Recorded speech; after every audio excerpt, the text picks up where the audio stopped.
Hi, it's Monday, it's 3 o'clock. Welcome to Together Unlocked, brought to you as always by Together 2012.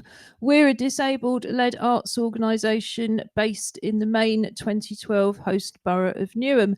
Today is our last show before we have our annual 3 week closure, or I should say, our last Monday show, because this is the last week of our 5 week Together 2020 Disability History Month Festival, which this year has had the title, for obvious reasons, of Making History. We've just finished our 4 day Together 2020 Disability Film Festival, and very shortly we will be announcing the CAT Awards. But first, some introductions, some audio description, and also a little bit of news about the rest of the week. So, I'm Ju Gosling, also known as Ju90. Today, my self styled hennaed Corona crop is hidden under a seasonal red. We decided it was a cross between a pork pie and a trilby, but really it's a pound shop holiday hat, which I usually get out at this time of year. So, just because we're digital, it seemed to make no difference. I've got pale olive skin, green eyes, really impossible to see under the huge bags at this stage in the festival. I've got black glasses, black wrist braces, silver coloured jewellery, and the cold has finally hit London, so I have a purple t shirt with a light purple woolly jumper underneath. Behind us, against silver curtains, you can see our Together banner, some Christmas decorations, and also we're not sure whether it's a Father Christmas or some kind of winter troll, but it's wearing a gold medal because last week, yet again, we won the Clockwork Paralympics. Wait till Wednesday to see who's going to be the medal winner over Christmas, when, of course, the medal holder gets to wear that medal for an entire 3 weeks. But before we go to the other end of our wheeled virtual sofa in the West Midlands, Julie, who are you? What do you look like? I'm Julie Newman. I'm the chair of Together 2012. I have gold and silver hair, growing. I have dark rimmed glasses. I'm wearing which arm shall I put this in? Right, a black t shirt today with a tumbling fiery fox, which I'm very partial to. I think it's rather lovely. And it makes me think of that glorious Fox and the Cockerel session that we had from Sahira Khan. Yes, the video Julie's talking about is one of our festival family activities with Sahira Khan, where she introduced her new film that is a storytelling performance for families where you also learn some simple British Sign Language signs. She launched that, well, actually, it feels like 2 weeks ago, but I think it was only 10 days ago. But I'm really glad you mentioned that, Julie, because it gives me another opportunity to say this year our festival has been digital, and as a result, it stays online. It continues to expand this week, and after this week, you will have still 4 exhibitions to explore, performances to watch, lots and lots of activities to engage in. You can also watch talks on practical things for filmmakers, including how to film safely, the benefits of union membership. So it is just absolutely packed. We will be taking 3 weeks to recover as usual, but there is a festival for everybody to enjoy into the new year, really. And I'm assuming beyond, because we always leave our programs up with the film festival. We always embed links if the films are publicly available online. And I know as part of our Join In From Home program, people are still being encouraged to watch films from past festivals. So, yeah, there's just tons and tons and tons. But, well, we'll come back to Sahira later in the show. But first, the West Midlands. Who are you? What do you look like? Hi, I'm Josh Sergina. I'm also one of the hosts of Together Unlocked. I have long blonde hair.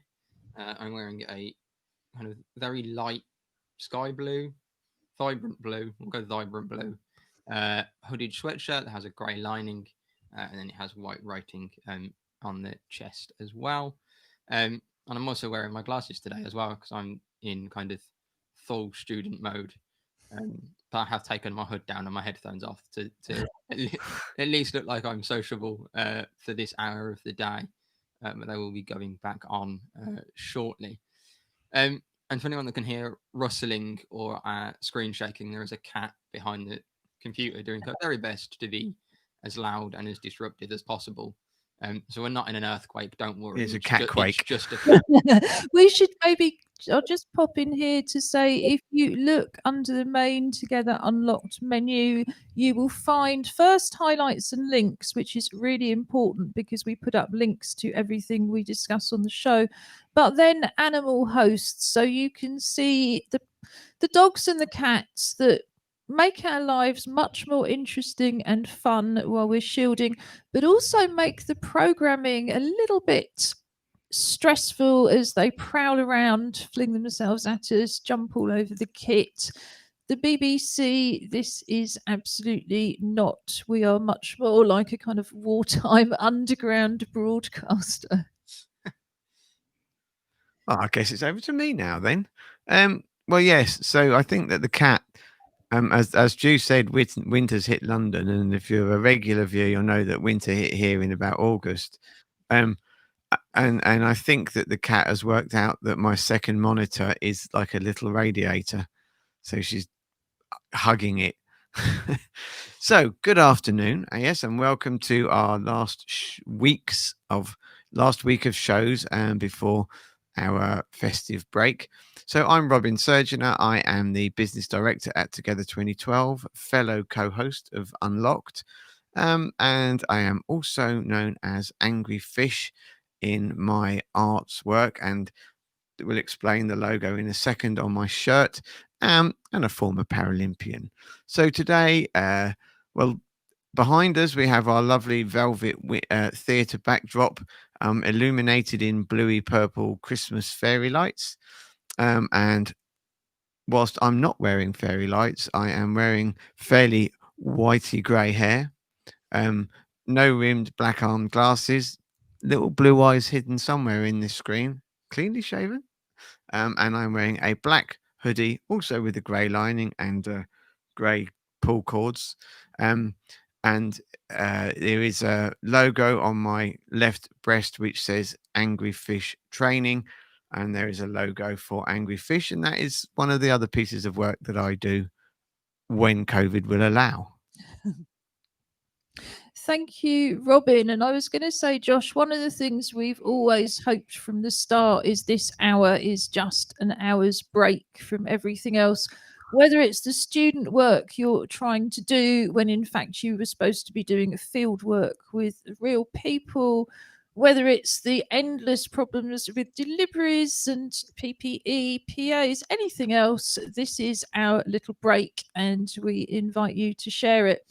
Over the weekend, and of course beforehand, because it was a 4-day film festival, we had just a feast of films, partly as a result of the film festival. I think Friday's Unlocked, shall we say, left to ourselves. I think Robin and I just kind of abandoned the schedule, surfed the technical problems, kind of welcomed a drop-in unexpected visit from our virtual writer in residence, Penny Pepper, who then, not to do with us, but was forced off again by technical problems.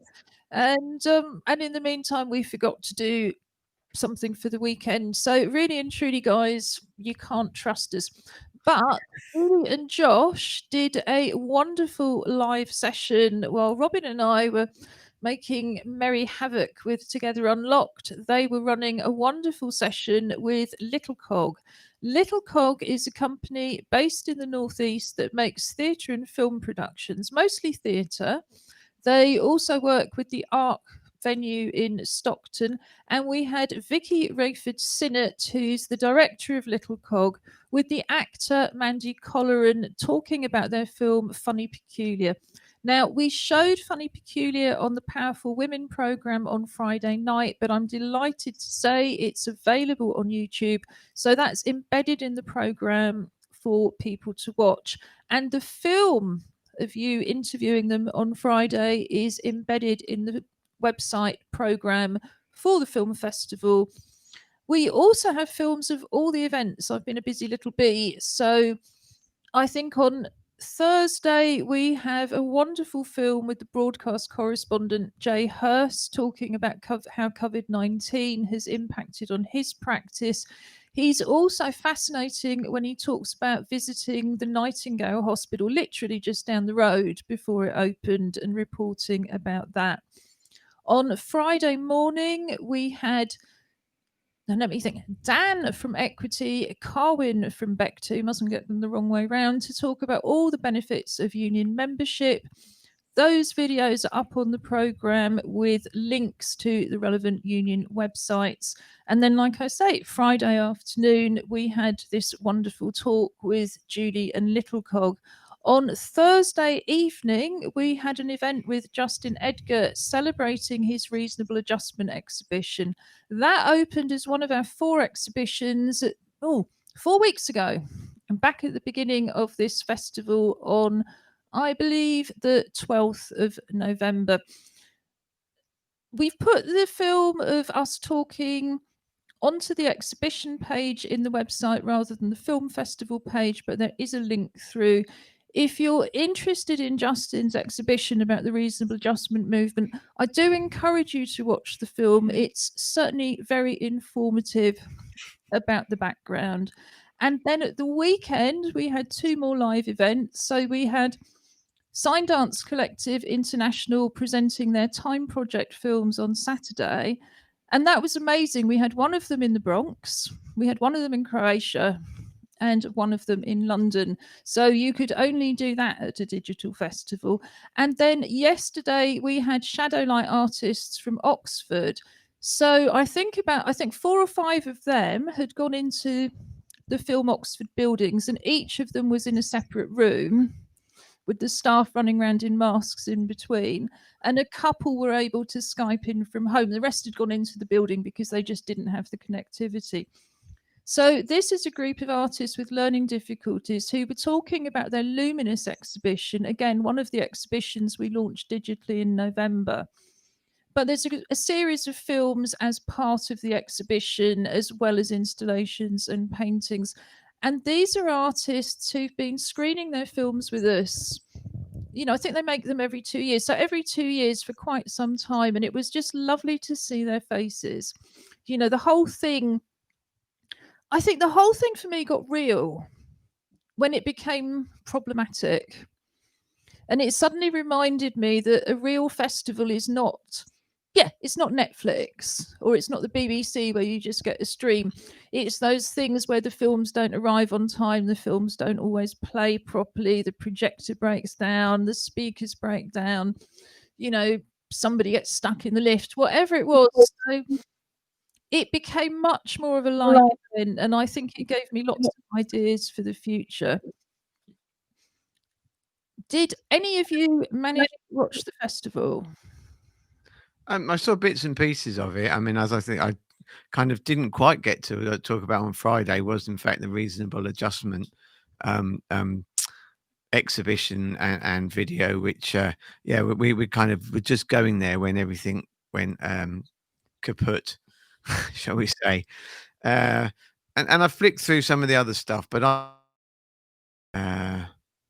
informative would be a good description of it. I mean, I don't want to give too much away. I think it is one of those exhibitions and films that you have to make your own mind and your own inquiries about, but please do look at it because it's absolutely fantastic. And it just made me laugh so much. Yes, and I think there was much more accent this year, things that made us laugh. I can hear my microphone cracking up a bit. Am I cutting out at your end? Well, just starting to cut out, unfortunately.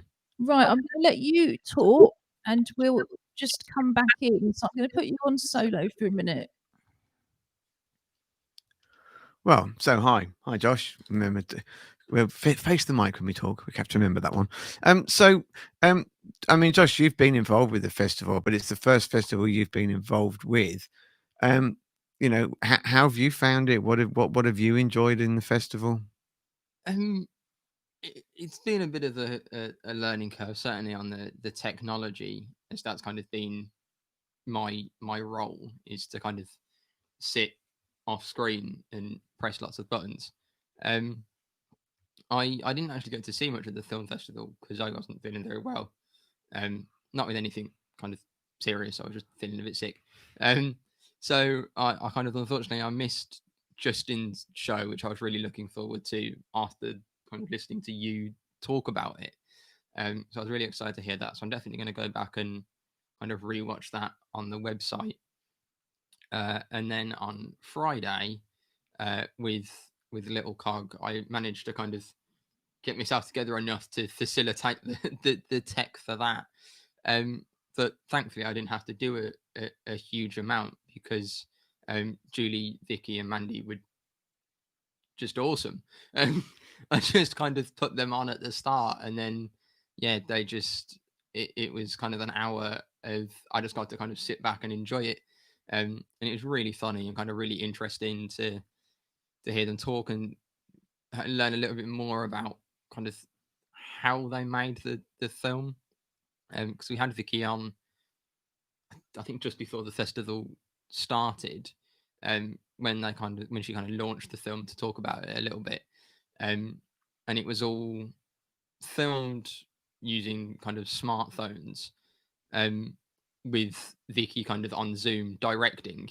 So it sounded like quite an interesting technical challenge, kind of artistic challenge to try and not only to direct over Zoom, but then also direct where you want the camera when you can't actually see what the camera's looking at. I guess could be a kind of interesting challenge, whether they're kind of taking photos and sending it like, is this angle good? But yeah, it was really enjoyable to kind of just listen to the three of you just chat. Really, it kind of became less of an interview and more of just kind of three friends getting a coffee, I guess, but kind of very spread out. It was a big table. But yeah, that was really enjoyable. And I can hear that we've still got technical problems, so clearly it's not at my end. But yes, that sense of being able to pop into intimate conversations. I think we are going to have to stop stream and start again. If everybody could just bear with us and re-click. And we're back. Many apologies. Our provider, Be Live, has been having technical difficulties for the last 2 weeks. They seem to be unable to solve them. So as soon as a certain amount of data has built up in their system, all of the sound starts distorting. The system cannot cope. What we're going to do very quickly, while the data is still low at my end, is without further ado announce the CAT Awards for the Disability Film Festival, and then I will be able to hand over to the West Midlands and simply engineer, and we'll all keep our fingers crossed that the problem doesn't infect them because it's already spread to our other guests. Right. This is the second year of our CAT Awards, introduced in memory of the artist Catherine Aronello. The criteria is strong storytelling, highlighting the lived experiences of deaf and disabled people from diverse backgrounds and relevant to the theme of making history. Best first film, Steph Castellet, Living in Fear. Captures and makes visible the experiences of large numbers of disabled people in March 2020 through the story of one family. Best animation, Jem Clancy for Lights, Camera, Action. A beautiful hand-drawn work that everyone who has been empowered by their imagination since March can relate to. Best dance film, Danny Smith for Flashback. We were impressed by the depth of the biographical choreography from this maturing artist, as well as by the way in which imagery and film language was able to enhance the choreography. Danny used the practical constraints of COVID-19 to extend rather than restrict his creativity by moving from the studio to the natural outdoors at a time when many people are taking solace in nature, if only virtually. Best drama, Velton J. Lishka for Clouds. The acting, directing, and cinematography are of a high standard throughout, making for a gripping viewing experience. The film subtly highlights how ADHD, usually invisible in cultural representations of disability, can impact on families and how diagnoses can empower and facilitate change. Best documentary, Stephen Ungerleider, not sure I pronounced that right, and David Ulick, Positive All the Way. A well-made documentary which reveals the story behind the fundamental changes to the ways in which the Paralympics have been delivered and received in the 21st century, a story that begins in the century beforehand. Best accessible film, Sign Dance Collective International for the Time Project. While other filmmakers included captions and audio description, we loved the live audio description from Sign Dance Collective, by the way. They went much further. While other people might have run workshops this year over Zoom, Sign Dance Collective invited contributions to their artistic output, which were not simply shown alongside the company's work, but they were worked on by company members to become part of the company's work. Best film in a language other than English, Sahira Khan, we're very pleased about that, for Faith. Faith was well conceived and challenging, with a subject matter that was subtly handled. The staging and camera work was excellent. Overall, Faith left the viewer with a desire to see the next chapter. And finally, Lifetime Achievement. We weren't sure to start with if we could award this, but we were unanimous in giving it to Justin Edgar. The Reasonable Adjustment exhibition shows Justin reaching a new level as he returns to fine art for his new photographic and film-based work, but his CV was already incredibly impressive. And I won't dive into Wikipedia just because of using up my data allowance before the software all packs up again. But I do encourage you to look up Justin Edgar on Wikipedia and IMDb for yourselves. We had the strongest field ever. Every single film that went in made the shortlist. In fact, that was almost the criteria for the final programming, because the films were very, very strong. I thought about doing a runner-up category, and then we realized that the runner-up category covered just about everybody in that category. It really was, because Robin was in line for you were certainly on the list for best first film and best documentary, but it was just, we had to, as indeed last year, but I think even more so this year, we had to just look for that extra something that made that finally made a film stand out. Yeah, I might as well share most of the rest of my data allowance by saying we've never seen so many films by and starring young people. There's always been a lot of film students around, but they haven't been disabled students. And if they have been, nobody has thought disability was a legitimate subject. So that seemed to me to be a radical change. I'd also like to thank Mariah Carey of Little Wing Film Festival, which is a first film festival. We hooked up with them last year. She had a disability program. And I think one issue is filmmakers have to go, there's festivals we can enter. So if Little Wing wasn't making a point of having disability programming, then I don't think there'd be that same awareness that this is a legit, yes, that people can feel, I can talk about being dyslexic, dyspraxic, deaf, I have autism, whatever it is, these young people are out. We also had a lot of films, where people of colour were visible in front of the camera, because we don't do a survey of who the filmmakers are. We've been focusing on issues around women and issues around disabled people. And I have to say, as a curator, that just makes me think other people aren't bothering, because we had superb films in every category, including lots of fantastic films with young people of colour. So that was a massive change, and an incredibly welcome change since 2012. I know Julie, because you were looking after the dogs as usual, but whereas you're usually at the back of the town hall with them, you were actually downstairs and you couldn't use up any data because we needed all the data we'd got up here. But did you have, in terms of the live events, the Thursday and Friday and so on, how did you think the festival went? I thought it was excellent. I liked the range of live events. I still do, sort of like I'm looking forward to what's on this week. But I think it's been very interesting to hear people talking in quite a relaxed way. I think much more relaxed than when we've had it at the in the open in our usual venues. Generally, people have appeared to be much more relaxed. I thought it was lovely to hear from Justin and to hear the details of his filming and his thinking that went behind it. And as a documenter, I always appreciate that.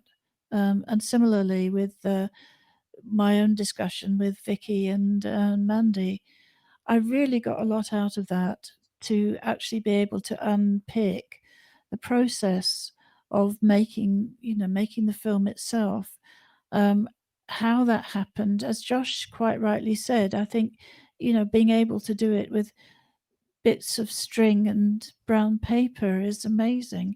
That's figuratively, of course, but it's not using flash setups. It's actually using what's available to us, and I think for Together, that is so much within the philosophy of how we worked.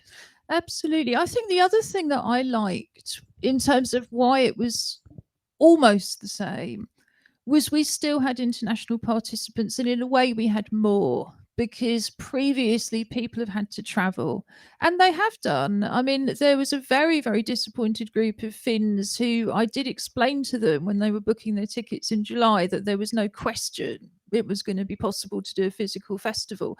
And at that point, they just didn't believe me, but they were sending messages saying, this year it's like we're flies on the wall. And I thought, how lovely, we're all flies on the wall this year. But we had somebody popping in regularly from Canada who's part of the community of disabled artists we've worked with over in Montreal. We had one of the Italian filmmakers, again from Italy, came to practically every live session and practically every screening. And of course, with Sign Dance Collective, there we were with the audio describer in the Bronx, the technician in London, and the overall presenter in Croatia. So, we don't set out on our tiny budget to have the overall 5-week festival as an international festival. If we have an international element, that's great, but we kind of leave the international focus to Dardar Fest. But the film festival has always been international, so it would have been a shame if we hadn't been able to have the filmmakers present. And in terms of the audience, the numbers were better, if anything. But I think the technical issues are a different thing again. I think there's a big difference to, I've gone to quite a number of film festivals in my time, particularly since setting this up. And it's, I know that there's never a day goes by, even if you're up in Edinburgh in a cinema on a Sunday morning, something goes wrong. But then you're able to go, I'm afraid I just need to restart the file, which I was able to do over the microphone. But you can see people, we take cups of tea round, and, in a way it kind of gives an opportunity for people to network. And instead you have that kind of, oh dear, I'm going to have to go and find the other file because this file stopped. And we've had more text from people saying for whatever reason they can't hear it properly on the internet, so we have to put the Zoom links in. It's like all these things. If you could practice, well, we do practice, of course, but there's just no substitute for 4 solid days where 2 of those you're just screening films that may only be 1 minute long, and you've got films and films and films and films. But it was much, much more like a physical festival than I was expecting. And I think we got that right. The technical stuff we can work on, like I say, we're the kind of punk underground wartime broadcasters. We're certainly not the BBC at the moment, and don't aspire to be. But there is this very fast community fibre coming in with a big that ultra fast business package because we happen to be very close to Canary Wharf. So it's possible next year, if we take things out of the hands of our providers, we might actually find life a bit easier. I've got loads and loads and loads of notes, and it's given us a way forward, because what we will be doing, not necessarily from next year, because my risk assessment has always been next year is a difficult winter, we might stick to totally digital again. But I think the future is very much you have a live venue, and that projector is screen sharing, and that's going out through open broadcasting software across the internet. And you can have a parallel stream that's dealing with audio description and live captioning, because this year we weren't able to do the live audio description and live captioning. But I've realized using the Zoom webinar technology, if we'd got a strong enough stream to be able to run duplicate streams, then we can offer that service again. So I suspect next year it will be another entirely digital service, but with the caption service and the audio description service back and better connectivity. But in the future, yeah, I very much see it as being physical and digital at the same time, because I never want to move away from being able to, as we had, I think on Friday, the Beck2 talk came from Wales. Well, what a shame if we couldn't carry on doing that, because again, if you've got the right projection equipment, you can bring people in for events and then stream them out again. And even down to our participation in Unlocked, we wouldn't be traveling to London 3 days a week to do an hour's show. It just wouldn't be feasible. But yet we're in our 104th show, or 100, oh golly, whatever it is, 100 but who's counting? Show, and we've been able to do it at the, because of it being digital. And I think that what Julie was saying about the kind of more relaxed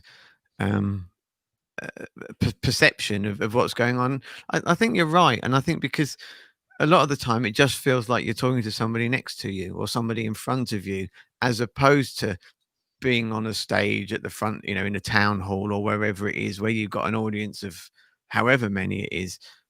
There being not many in the audience, which is equally as nerve-wracking as there being a couple of hundred or a couple of thousand. And actually, so it's kind of almost engendered a much more relaxed approach to it. Yeah, it's much. I mean, and I think we try and do that deliberately as well, because the one thing that every artist said before the festival was, we don't want to do live events. We don't think we can.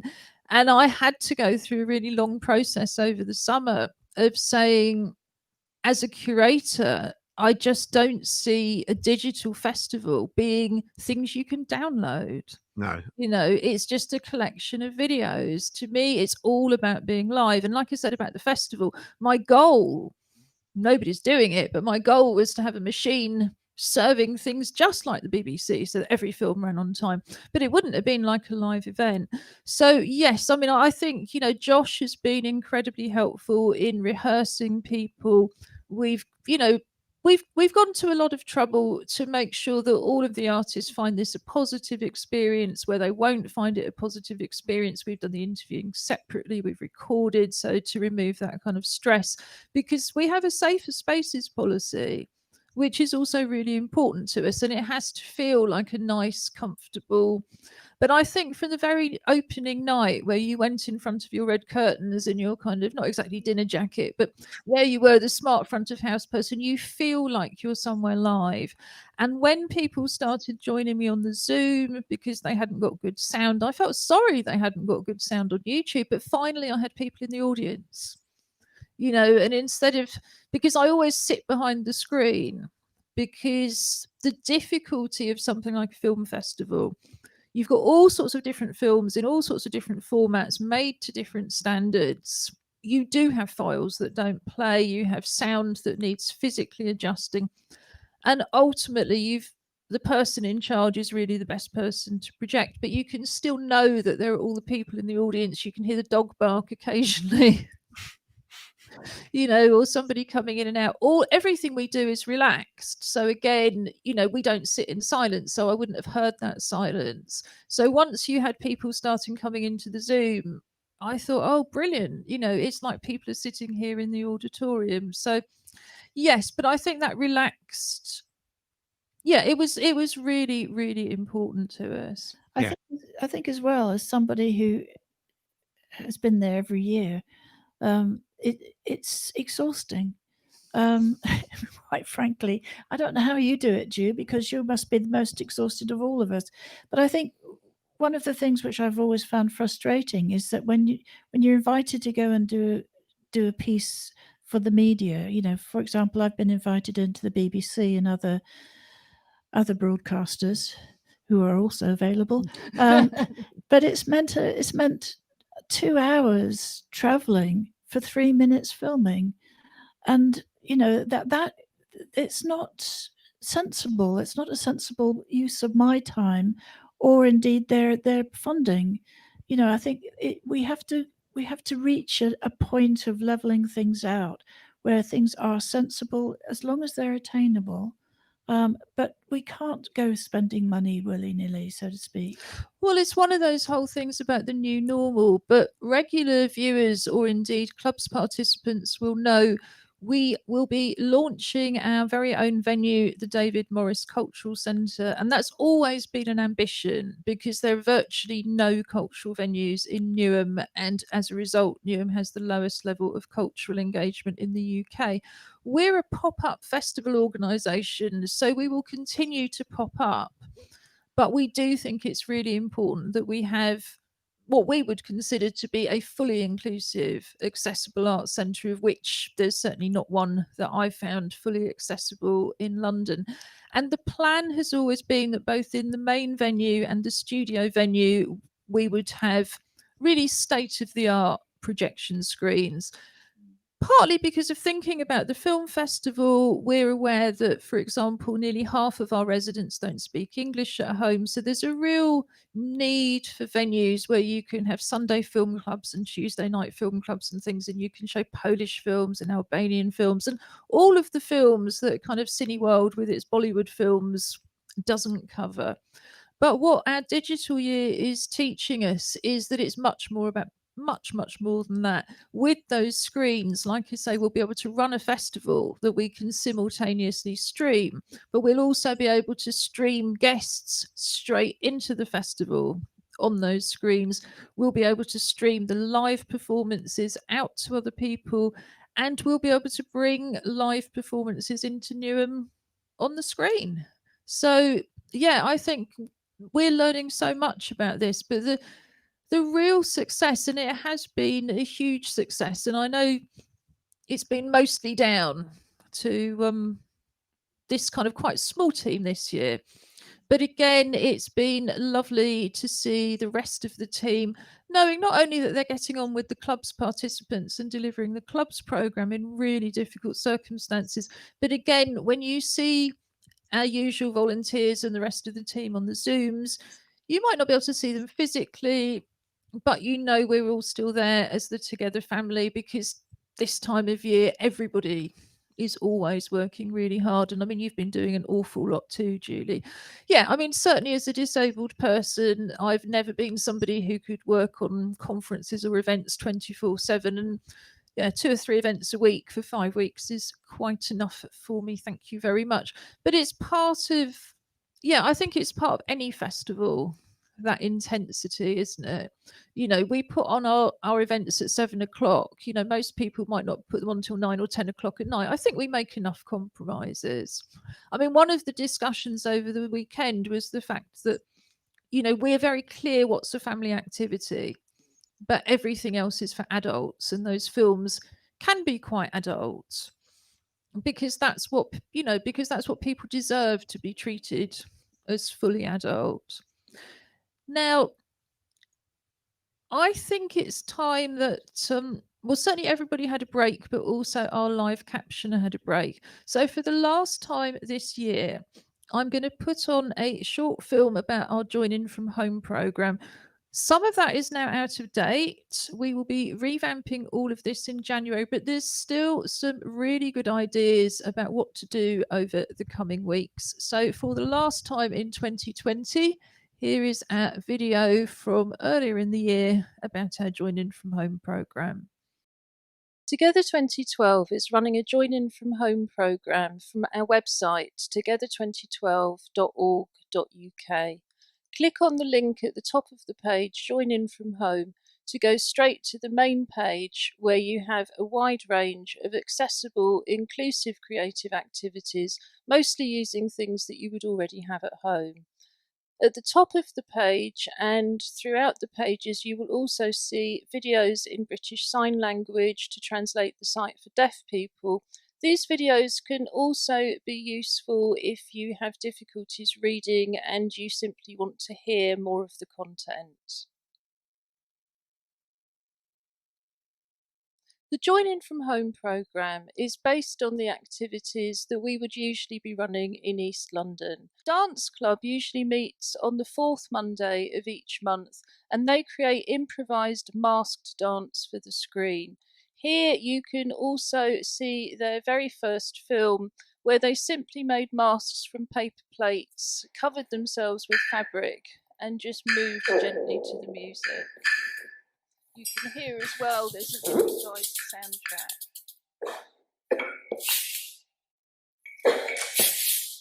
So we're suggesting that you make a mask out of anything you can think of. It could be a cardboard box, a paper bag, a paper plate, as in here.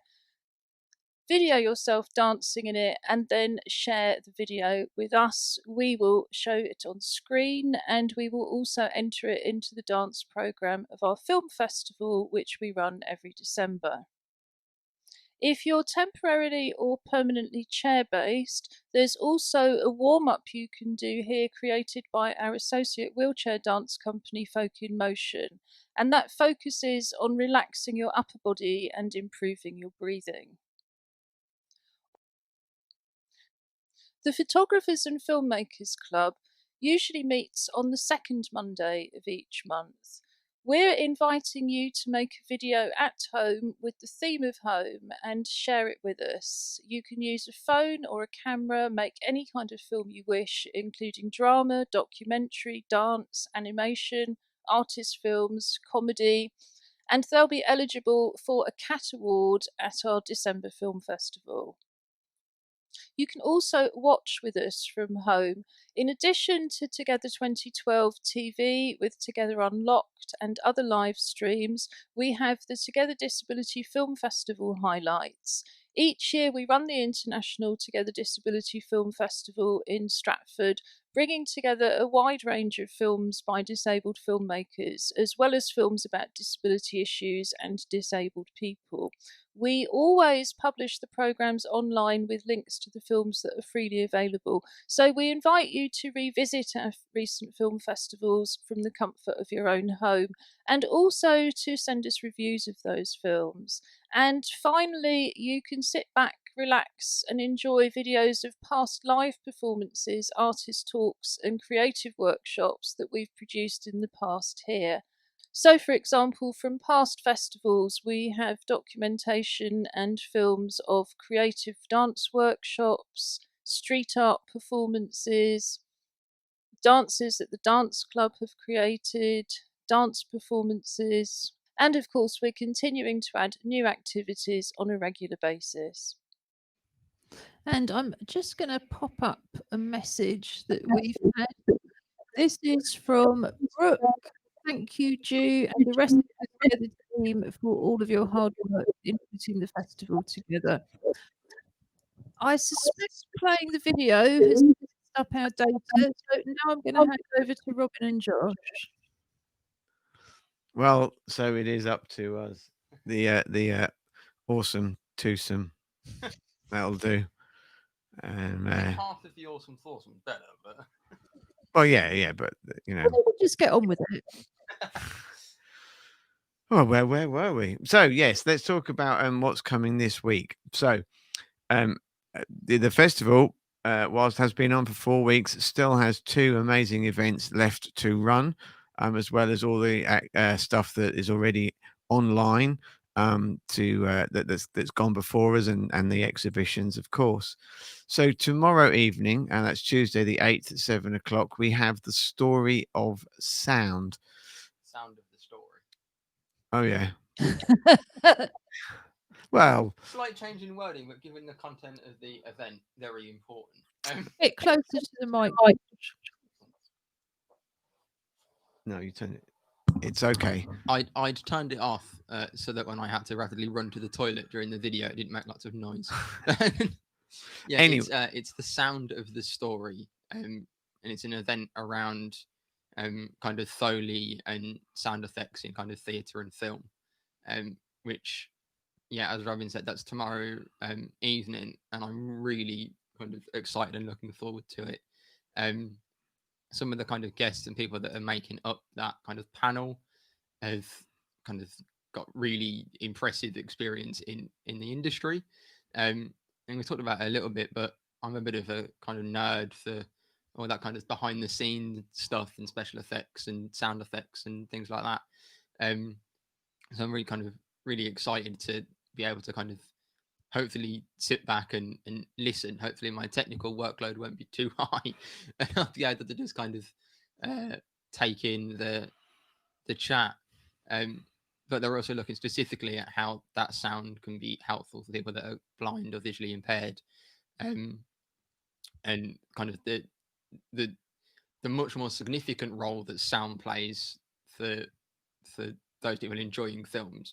Yeah, on top of the already kind of huge importance and significance of sound, anyway, that we've already talked about. And then on Thursday, yes, we have the end of festival party, and I got those words the right way round. And you can in fact use the Together website, the festival website, if you wish to book tickets to come to the end of festival party. Always a great event. I have managed to make quite a few of these over the last 7 or 8 years. And they're just really, really good fun. And I hope that we are able to bring that kind of feeling of euphoria and enjoyment and collective response through the Zoom. Normally we're eating mince pies and gummy bears and singing whatever songs people want, usually Christmas carols, Beatles, whatever it is. As long as one of us can play it, then we get on with it.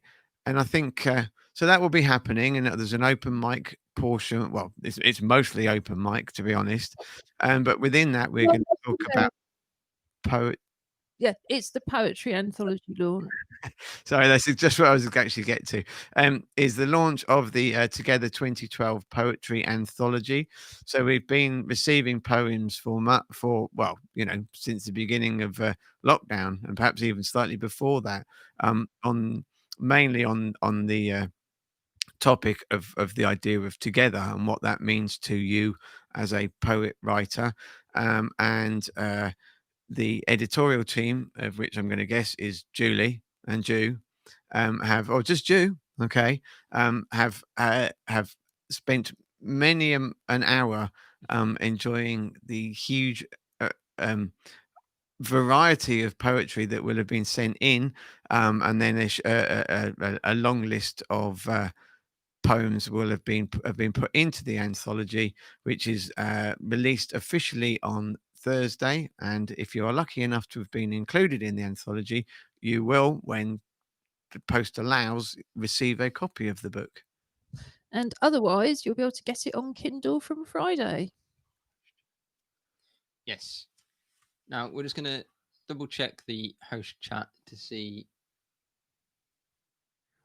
Yes. Okay. So I can't see it from here. So we have messages that come up on our screen just for those, and it's a bit like at the auto cue that they used to have, except it's not automatic. Not a bit like it. Yeah. Or don't forget that all the events, if you don't want to join in on the Zoom, you can see everything on the YouTube link that's part of the festival and part of Together. And and I'm forgetting all my technical stuff today. Yeah, there is a YouTube stream embedded at the top of the festival page on the Together website, and it will also just be on YouTube on Together 2012's YouTube channel. That will have captions on it, but it won't have BSL interpretation. If you do need BSL interpretation, then that is only available through the Zoom and on a laptop through Zoom as well. The feature that we use to multi-spotlight isn't supported on mobile devices at the moment, unfortunately. So if you do need that, it will be on Zoom. On a computer, if you don't have access to that, then it will be kind of edited into the recording that goes out kind of as soon as possible, kind of the next day, and that'll all go up on the festival website to be able to watch that back if you do need that additional support and can't access it live. Now, I'm just checking, do we have an hour meditation video today? No, today we're going to relax with the Surgeoners. Okay. There we go. Well, that's kind of handy, really. I mean, I think we've talked a lot about the festival now, and as obviously he has far more technicalness than me, and but we've all been working hard in our own ways, and one of the things that Josh and I have kind of both independently come across over the last week are ways of relaxing at home together or on your own, really. Normally on a Friday we do something for the weekend, and with our technical complications, we just didn't get time to put that in. And so one of the things that I was going to put up, and hopefully I've still got the link, so we can put that on afterwards, is I've been using through Alexa a guided meditation presentation, which has been, I found, really, really useful in actually getting into a much better level of sleep than I normally get, and which kind of, in terms of then wondering how I can share that with other people, went onto YouTube, and there is a whole host of kind of guided meditation videos on YouTube. I'm not going to recommend any particular one because I think it's the kind of area that you've got to it's a kind of taste and see if you like it kind of thing, because what is good for somebody else might really, really annoy a different viewer or listener. I know that from things that Tracy likes listening to classical music from one of those devices, I shouldn't say, and that annoys the pants off me. So there you go. And then so over to Josh. What did you find? Yeah, so I'll name the app. I think it's called Deep Relax with Andrew Johnson. There's a whole kind of series of apps. It's an app that I've had for years, like I think 10 years probably at this point. I think it cost $2.99, but again, it was that long ago that I brought it. I genuinely don't remember. And it was one that I brought back when I was an athlete and having to stay in some truly terrible accommodation for various things, to just kind of put some headphones in, and he's a guy with a kind of Scottish accent that takes you through this kind of relaxation, and you can set it to wake you up at the end or different things, to kind of relax you. And then I always had it set to sleep, and I think it's about 10 minutes. I can only confirm that based on how long it tells me it is. I don't think I've ever heard the whole thing. So at some point I'll have to listen to it like when I'm at the gym, so I can find out what actually happens at the end, because I've never found out, because it always knocks me out before I get to that point. And then there's loads of stuff on YouTube, and I've been investigating another app that's more kind of meditation focused and kind of breathing focused, as opposed to a put you to sleep one. But I haven't used it enough to kind of give any recommendations on it. But yeah, the Andrew Johnson app that I've had for years, I love, and it's stuff that I've done and kind of working with psychologists as an athlete and a coach as well. It's similar to the things that we get the kids to go through around kind of mindfulness and focus and relaxing, and it's really simple stuff about just kind of focusing. But but it's great. I mean, we've run it at kind of coaching clinics, and they always plan it for just after lunch, which is unfair because the coaches then will have to try really hard not to fall asleep. But we have had a couple of times the kids have fallen asleep in the sessions. It does work. But yeah, it's good fun. I was going to say, just to close on it, what Josh was saying about, sporting things, there is this correct euphoria about being selected for sports events, representing your country. They just tend to forget out that you end up sleeping in school classrooms and many other similar places with railway tracks running part. Like if there wasn't a window there, they'd be in the same room as you, and all kinds of stuff like that. So the luxuries are not always quite as apparent. Yeah, I've had some luxury, very nice hotel with a balcony in the sun, and I've also slept on the floor because I couldn't afford an extra room, so I had to thunk on the floor in a sleeping bag with the two senior coaches. So you do get the both ends of the spectrum with elite sport. Just to close on today, really, is to say goodbye. But before that, just to say that we are here Wednesday still this week, and Friday, of course. Just can we have a thumb up? Have we got any sort of poetry stuff coming up Wednesday as usual? Something along?